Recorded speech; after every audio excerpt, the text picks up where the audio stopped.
En el intrincado tapiz de la crónica social española, donde las verdades se entrelazan con las sombras y las reputaciones se forjan y se destruyen en un soplo, un nuevo y devastador capítulo se ha abierto, amenazando con demoler los pilares de una de las familias más mediáticas del país.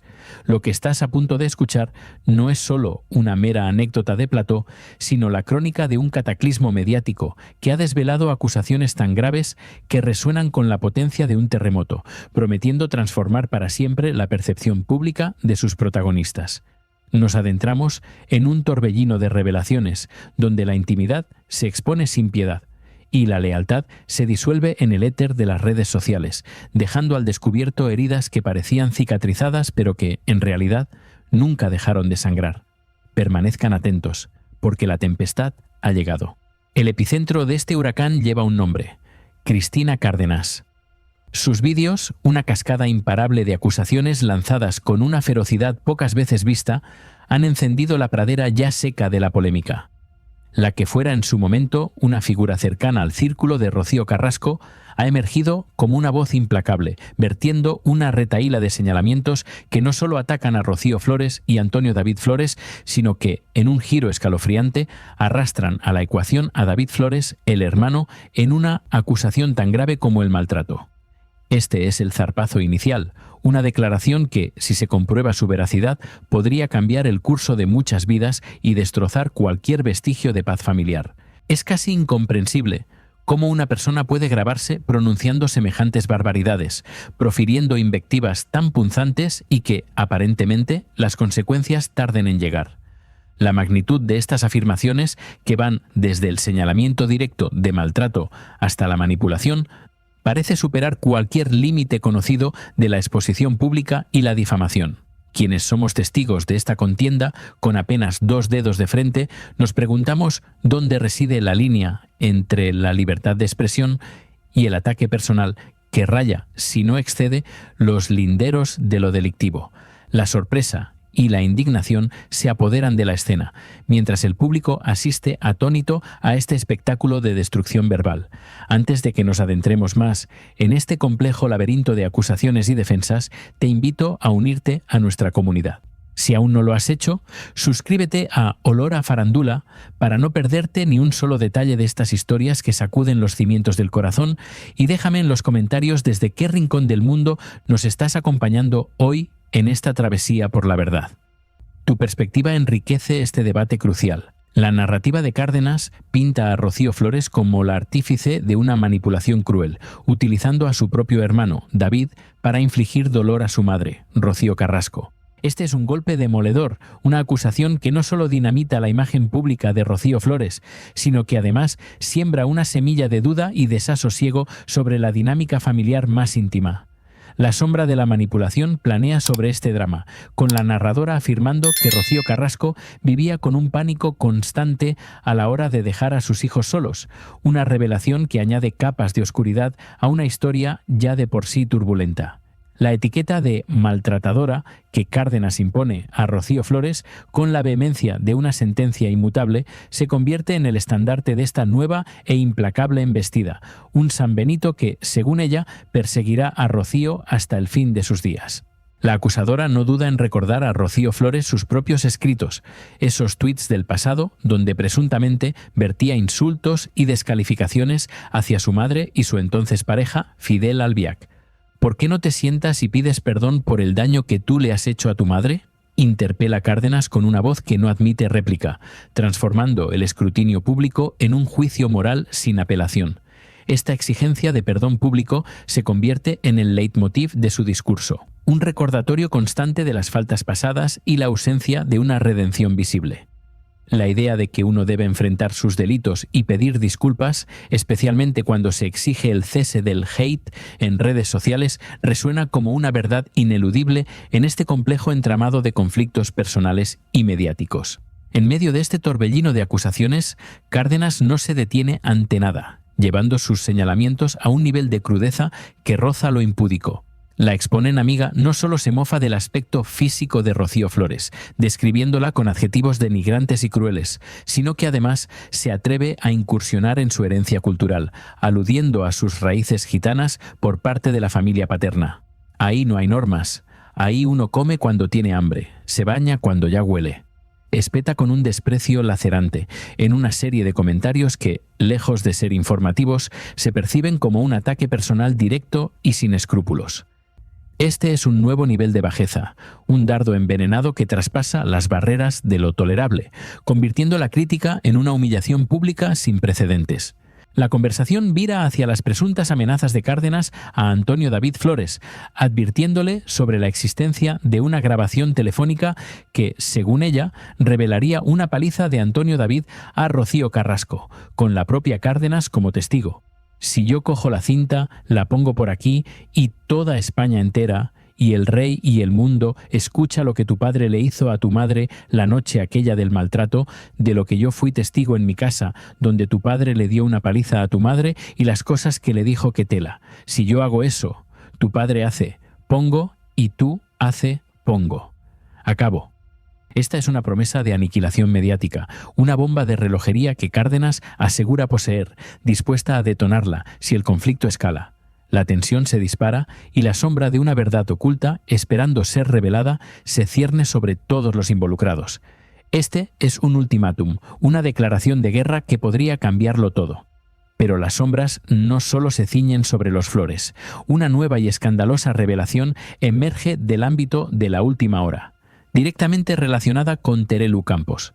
La situación de Terelu en Telecinco, como bien es sabido, no ha sido la más cómoda, y este nuevo incidente no hace sino agravar un panorama ya de por sí precario. El presentador Santiago Acosta la dejó en una situación profundamente incómoda, casi en ridículo, al recordarle en pleno directo que en su programa los aplausos no se piden, sino que nacen de un sentir genuino del público. Esta reprimenda pública se percibe como un mazazo demoledor para Terelu, una bofetada a su arraigada costumbre de buscar la aprobación y el aplauso. La escena, cargada de una tensión palpable, revela la fragilidad de su posición y la implacable mano de la televisión que, en un instante, puede despojar a sus estrellas de su brillo.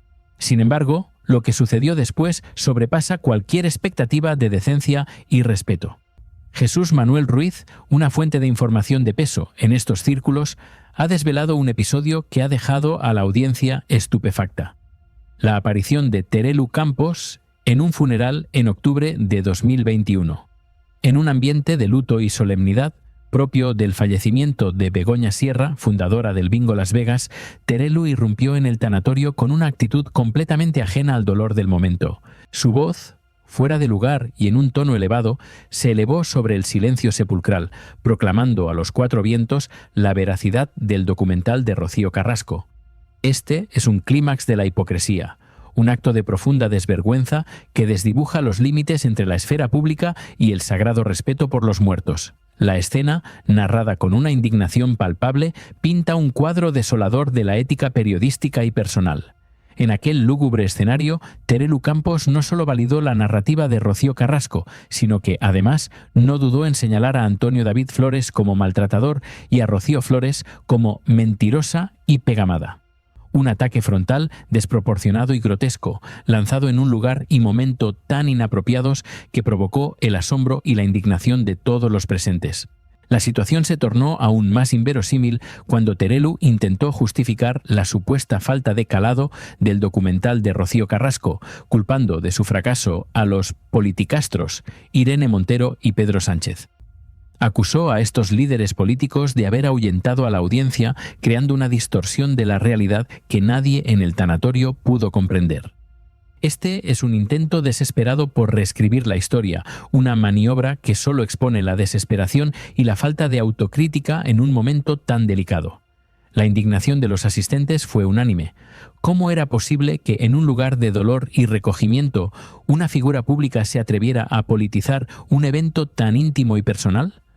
Las palabras de Terelu, pronunciadas sin venir a cuento y con una falta de tacto abrumadora, dejaron a todos estupefactos. Esta es la imagen de una cortesana mediática que, aferrada al sol que más calienta, se atrinchera en sus creencias, sin importar el contexto o las consecuencias de sus actos. El momento en que la gente comenzó a murmurar que la mayoría de los españoles no querían ver a esos políticos ni en pintura y que su aparición en el documental había sido su sentencia, es la prueba fehaciente de la desconexión total de Terelu con la realidad. Su actitud no solo deshonra el lugar, sino que también socava la poca credibilidad que le quedaba, sumergiéndola en un abismo de desaprobación pública. Cuando el polvo de la batalla mediática parecía asentarse, una verdad incómoda comenzó a abrirse paso, revelando las grietas en el sistema judicial y la inacción de aquellos que, con sus voces resonantes, habían dictado sentencias públicas sin el respaldo de la ley. Nos adentramos ahora en el laberinto de las consecuencias, donde la supuesta impunidad de algunos contrasta dramáticamente con el castigo silencioso que la opinión pública, tarde o temprano, impone. Este es el relato de cómo las palabras pronunciadas a la ligera, las acusaciones vertidas sin fundamento legal, no siempre encuentran una respuesta judicial inmediata, pero sí dejan una huella imborrable en el alma de quienes las profieren, una sombra que termina por devorar la credibilidad y la paz interior.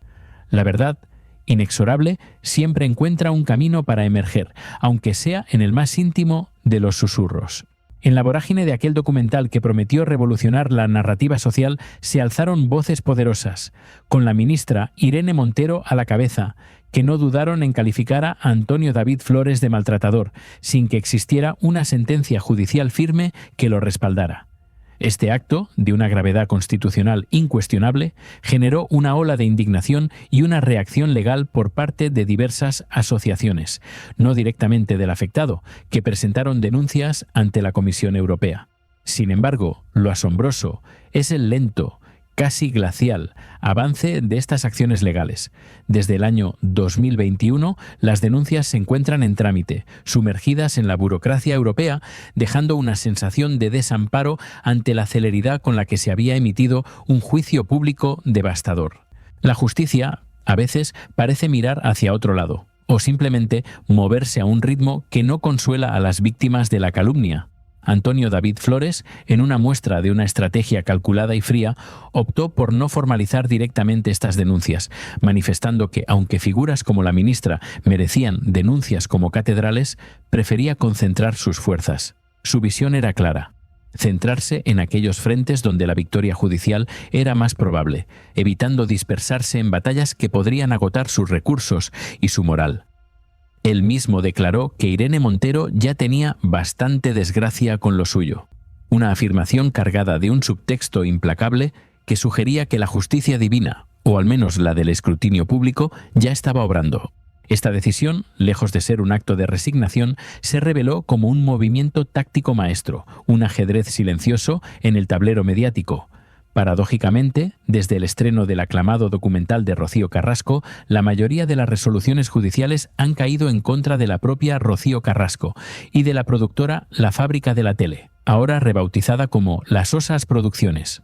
Un giro del destino que pone en entredicho la narrativa inicial y que, de alguna manera, valida la cautela de Antonio David. Y ante esta cascada de decisiones desfavorables, ¿dónde quedaron las voces de aquellos politicastros que tan vehementemente habían defendido la causa inicial? Ni una palabra, ni un solo gesto de rectificación. Su silencio atronador es la prueba más fehaciente de la selectividad de su indignación, una bandera de conveniencia que ondea al ritmo del viento político. La ministra de Igualdad, la autoproclamada defensora de las mujeres, se mantuvo en un mutismo ensordecedor ante las barbaridades y la difamación que Rocío Flores sufrió, eligiendo defender únicamente a la madre, Rocío Carrasco, por su condición de heredera universal. Este doble rasero, esta aplicación selectiva de los principios feministas, es una herida abierta en la credibilidad de quienes prometen igualdad para todos.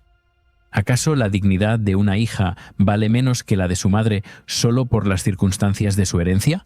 La situación contractual de La Fábrica de la Tele es otro capítulo en esta saga de declive. Los trabajadores de la productora, que ahora opera bajo el nombre de Las Osas Producciones, se enteraron de su despido por medios indirectos, un golpe demoledor que ilustra la deshumanización de una industria que mastica y escupe a sus talentos. El cierre del Picito, El programa que durante tantos años fue buque insignia de Telecinco marcó el 30 de enero el fin de una era y el inicio de una incertidumbre para muchos. Sin embargo, en el teatro de las apariencias, nadie se queda en casa cobrando el paro. Los rostros conocidos, los recolocados del sistema, encuentran siempre un nuevo asiento en el festín televisivo, a menudo financiado por el erario público. Así, figuras como Carlota Corredera y María Patiño, entre otros, se rumorea que serán reubicados en Televisión Española, la cadena pública, alimentándose de los impuestos de todos los ciudadanos. Es un acto de prestidigitación, donde el dinero que falta para infraestructuras o servicios esenciales aparece mágicamente para mantener a flote a una élite mediática. ¿Es esta la nueva era de la televisión o simplemente la misma historia con diferente escenografía? ¿Qué pensáis vosotros al respecto? Dejadme vuestras reflexiones en la caja de comentarios, porque vuestra voz es fundamental en este análisis. Pero quizás el momento más desgarrador y revelador de esta crónica se gestó en la intimidad de una conversación privada, lejos de los focos y los platós, en la apacible Fuerteventura. María Patiño, otrora una de las defensoras más férreas e irreflexivas de Rocío Carrasco y Fidel Albiac, se abrió en confidencia a una vecina desvelando el verdadero estado de su alma. La presentadora, propietaria de una casa de 2 plantas en la isla Canaria, solía alquilar una de ellas a turistas para complementar sus ingresos. Fue a esta vecina, encargada de gestionar los alquileres, a quien Patiño confesó el arrepentimiento que la carcomía, la pesada carga de haber defendido lo indefendible en televisión. La verdad, como un fantasma persistente, la perseguía, revelándole la magnitud de su error y el alto precio de su lealtad ciega. Aquellas palabras, pronunciadas en la quietud de una conversación íntima, resonaron con la fuerza de una revelación. «Estaba acojonada», le dijo María Patiño a su vecina, con una sinceridad brutal que pocas veces había mostrado en público. Expresó su profundo arrepentimiento por haber defendido a Rocío Carrasco y a Fidel Albiac, consciente de que la gente, el público soberano, ya había comprendido la verdadera naturaleza de quienes eran. Su defensa, tan autoritaria y férrea, la había atrapado en una jaula de oro, impidiéndole cambiar de opinión sin pulverizar lo que quedaba de su credibilidad. Ella sabía que se había echado a todo el público en contra, que su imagen había quedado irremediablemente quemada en la prensa del corazón. Esta es la cruda realidad de quien se sabe acorralado por sus propias decisiones, un testimonio conmovedor de la derrota interna. Su confesión, un eco de desesperación, resonó con la verdad que solo se atreve a pronunciar lejos de los micrófonos. En cuanto Óscar Cornejo y Adrián Madrid no me den trabajo, yo no voy a tener trabajo en Prensa del Corazón, me voy a tener que dedicar a otra cosa, presagiaba con una lucidez dolorosa. Sus palabras no eran un lamento vacío, sino el reflejo de una conciencia aguda sobre el precipicio que se cernía sobre su carrera. Y efectivamente, con el cierre del Picito el 30 de enero, esas profecías se hicieron realidad, dejando a María Patiño en un estado de profunda preocupación. Sabía, en lo más íntimo de su ser, que en la Prensa del Corazón ya no tenía cabida, que había destruido, pieza a pieza, toda una trayectoria profesional por una defensa que ahora se revelaba como una monumental equivocación. Su credibilidad había quedado enterrada bajo los escombros de sus propias declaraciones, un imperio de apariencias demolido hasta sus cimientos por la marea implacable de la verdad. Este es el eco de las mentiras, la historia de cómo la fragilidad de la fama se revela en su estado más puro, cómo los imperios televisivos, por muy sólidos que parezcan, pueden derrumbarse con el cambio de un canal o el giro de una verdad inesperada.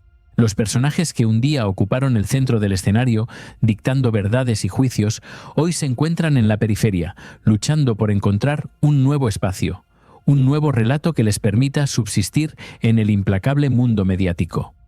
El camino de la verdad, aunque tortuoso y lento, siempre se impone, dejando al descubierto la verdadera naturaleza de los protagonistas y el alto precio que se paga por defender las sombras. La catarsis de este drama nos invita a reflexionar sobre la responsabilidad de las palabras y la ética que debe regir a quienes tienen el poder de moldear la opinión pública. La justicia puede ser lenta, pero su balanza, al final, siempre busca el equilibrio. Y si quieres seguir desentrañando las verdades ocultas detrás de los focos y los micrófonos, no olvides suscribirte a Olor a Farándula y activar la campanita, porque las historias más impactantes